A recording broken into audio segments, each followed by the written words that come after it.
pre-leg day fuel is 3 egg whites, 1 whole egg, and then I have half a cup of some oats. Guys, I feel like you get so much more bang for your buck when you just use the regular oats, because this is only 40-gram serving, which is 27 carbs, and I feel like I get so much more than the packets, because I've used the packets for forever, and I just happen to get this one. I swear you get more in there. And I know like the 100-calorie packets, it's less carbs because it's less oatmeal, but I think even like the full-size one, I still feel like these are better. Just get these, okay?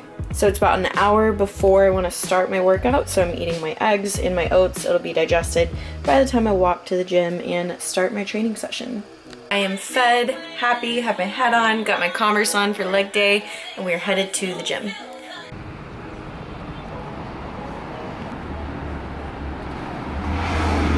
Hey, what's up? Just had a phone call with Coach. Basically what we were talking about is how, I think I told you guys in episode 1 how I was going to bed lighter and waking up heavier, and he was like, you may be developing food sensitivities that you don't even know about. So he just suggested cutting out everything that I'm eating at night and just eating whole food sources like I do in the morning, so like egg whites or even steak, things like that. So we're gonna try that the next few days, see if my weight won't drop for the morning weigh-in, because if it doesn't, I'm gonna lose my mind. Sipping on some pre-workout, and guys, guess who's here with me? I didn't get fired. Look at that. I didn't get fired. Like, is she still there? I'm still here every day. Yeah. Yeah. Oh, she's here every single day. Every day she wakes me up with my morning to-do list. So we're here. She's gonna film the workout for me today. We're gonna keep it pretty raw for you guys. You guys saw that I had Chad film very like cool, very edited, and then I also want the very like raw footage so you guys can see like the behind the scenes, what's going on. You know, like the in between sets type of things. The untalented. Not untalented, no. This is like, tell her. You guys comment down below and tell her you like to see the raw stuff. So this is like talented raw footage. That's what I need. That's what it is. 35 minutes on the stair stepper. Get my legs nice and warm, and then we'll start with our first working sets.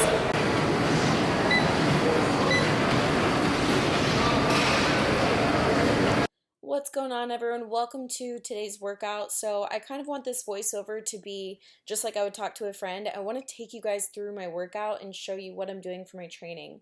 So right now I was just doing a warm-up. Now I don't count this 5 minutes as part of my cardio. I don't subtract it from my daily cardio. I'm merely doing this just to get some blood flowing in my glutes, in my legs, my hamstrings, so that I feel better when I'm doing the movements. And I was checking out the cardio section that is now actually open since this has recorded, and I was so excited, and it is amazing. So rightfully excited. Now today's workout was mainly focused on glutes and hamstrings, but I don't shy away from the leg extension machine. It's not magic. It's not going to blow up your quads if you do it. But I was keeping things at a higher rep range. So starting with the adductor machine, that's ADD, so adductor machine, and with this I'm looking to squeeze the glutes underneath. So every single rep I'm squeezing my glutes. I'm not thinking about just push out with my knees. I actually have my toes pointed in slightly, and I'm pushing with my glutes and squeezing and contracting them underneath me every single rep. So I think it's really important to have mind-muscle connection, as always. I have the timer going, and for me, it actually helps me to actually take a break. I'm known for, I'll do a set and then I look around and I'm like ready to do another set. I never want to stop. I never want to take a break. So it helps me just to keep track of time so that I know that my rests are timed. And also it kind of does help me with being in the gym around other people. It's nice for them to see that if I am resting, I'm resting for a period of time. It's timed. I'm not just chilling there. So that kind of helps me whenever I feel like people are like waiting on me or something. They see that I'm not just like messing around. So here I'm doing the leg extension machine, and I have my hands there just to feel the contraction of my quads. Now I do go up in weight in sets after this, and when I do that I do have to hold on to the handles, but I again am focusing on mind muscle connection and just trying to make sure that I get the most out of every rep. Now you'll see me do different things throughout this workout. You'll see me do full range of motion reps, You'll see a, hold at the top of the movement and then slow down. You'll see a little bit faster, maybe pulse type reps. There's always a reason for doing whatever I'm doing. Now, sometimes I'll do something like 10 regular reps followed by 10 pulse reps followed by 5 negatives or something. So, don't look at just like a few sets or a few reps and think, oh, why is she not doing full range of motion? There's usually a reason for that. I like to change it up. I like to mix in all different kinds of reps when I'm doing my workouts. Now, this next thing that you're about to see is a tricep, meaning there's 3 movements involved. I started with a stiff leg deadlift, and as you notice here, I have a wide stance. And what I'll do is I'll actually change that up between the sets. So maybe one set I'm doing a wider stance like this. Maybe the next set I have my toes on plates and my feet are together. Maybe I'll do a sumo wide stiff leg deadlift. Anything just to constantly change up the angle in any way that I feel tension. And you see here I'm going slow down. And then before I even start to come up, I'm actually already contracting my glutes. So I contract, squeeze forward, and I have that slight hip thrust at the top of the movement. Now, I believe I was doing anywhere from 15 to 20. I want to say I did 20 reps on these for the tricep. So you see here that the weight is kept lighter, and it's really just so that I can do it for longer. But I guarantee if you are contracting with every single rep, you're going to feel the burn. You don't always have to go heavy or go home. You don't always have to max out. You can make lighter weight effective just by the way that you do the motion or even by how many you're doing. So this was a really good tricep. Now the second movement, I moved on to a sumo stance squat with a dumbbell. And again, I was doing 20 reps on this one and just going slow, making sure that I felt every single portion.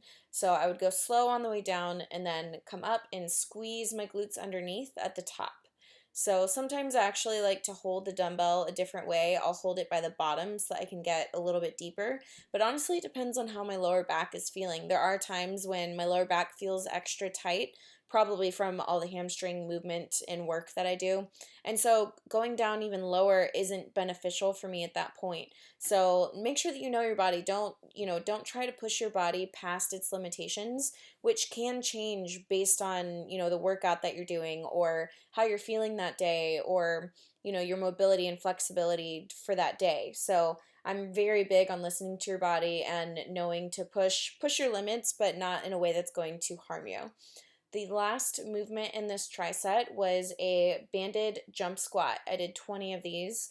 These were brutal by definitely the last 5, but this is a really great way to get your cardio going during your workout, to get your heart rate going, and just to increase overall calorie expenditure during your workout. So again, just making the most out of your workout. This is also referred to as cardio acceleration, and that just means like a cardio type movement between lifting or training type of movements like, the stiff leg deadlift and the sumo squat.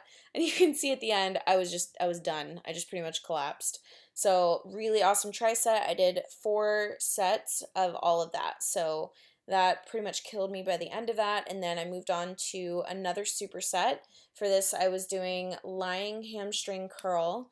And again, I was doing different types of reps. I was doing full range of motion, I was doing half reps, and again, I was just going slow and feeling the contraction.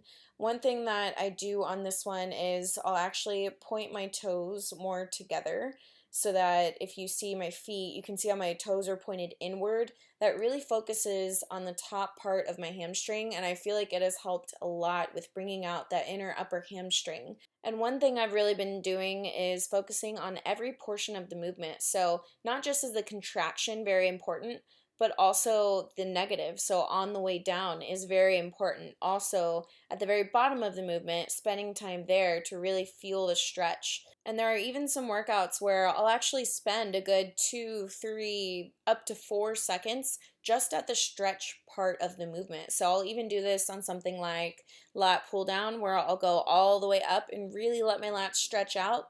And then I'll pull down, I'll contract and squeeze the lats. And I'm telling you, those workouts, they're slower for sure, slower in tempo, slower in pace, but they're very effective, and it's honestly the best for tearing down those muscle fibers, which is honestly what you want when you're looking to create change.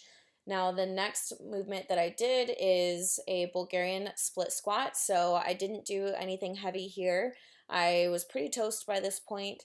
I just focused on keeping my chest up, chin up, making sure that I pushed back with my hips and then forward with my hips. So a lot of people feel this one only in their quads. I actually make this a glute and hamstring focused movement simply by focusing on my hips going back and then my hips going forward. And you see there's a few times that I lose balance. That's okay, that's normal. Just kind of gather yourself, try to focus, and then go again. I remember during this workout, I was feeling very tired at this point, and there was a lot of times actually that I kind of just wanted to stop. I wanted to stop a rep or two short. It's not that I don't ever have those feelings or thoughts, I totally do. I have just trained myself to push past those. I've trained myself to keep going no matter what. So if you're feeling that way, good. It means you're pushing yourself hard. Now push harder and don't stop. And I totally want to point out my really attractive butt sweat mark that you can see. You guys, it just happens. When you train legs, it happens. Don't worry about it. Push through it, own it, and have a good leg day. I hope this helped you. Maybe there's something that you can take and apply to your training. Maybe you can try this workout. I'm really just trying to help you guys any way that I can. So you'll probably get a mixture of both commentary and music workout edit type things. Thanks again so much for watching. Leave it a thumbs up on your way out, and I'll see you in episode 3.